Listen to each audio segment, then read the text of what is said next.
Բարև ձեզ։ Ապաշրջափակման առաջին քայլի մասին հայտարարում է Ալիևը Ղազախստանում, որտեղից էլ Հայաստան կմտնի ցորենի առաջին խմբականակը։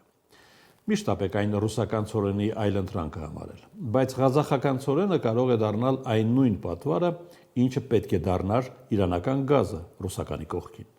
Ընդհանրապես պետք էր տեր կանգնել այդ գազատարին, ճորտացման վերջին թուղթը ստորագրելու փոխարեն։ Հաջորդը կարող է լինել Գյումրի-Կարս երկաթուղու վերակենդանացումը,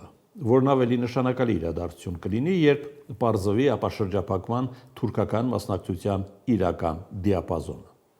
Հենց այստեղ է պետք փնտրել Բաքվի փափկելը, որն ուղիղ համեմատական է այս կոնյունկտուրային,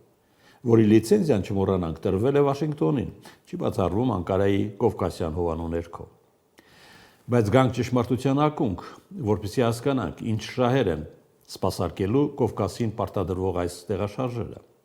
որոնք եթե կուզեք մեծ հաշվով վերին Լարսում այսքան տարի մեզ խեղդելու հետևանք են նաև։ Կա որևէ հաշվարկ, ինչ է նստել մեզ վրա վերին Լարսի հակահայի մոնոպոլիան, որի ամենանենգ ցուցիչը բացահայտեց Արցախի դեմ 44-օրյա պատերազմը։ Փակվել էին Հայաստանի բոլոր ռազմական մատակարարումները։ Որևէ հաշվարկ կա Հայաստանի քանի բյուջե է մսխվել կոռուպցիոն այդ բուրգում,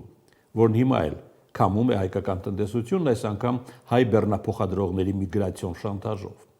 Մեր քրիստոնյա բարեկամները տեսնես հասկացել են, որ հենց իրենք են մեզ մղել ասիական շուկա,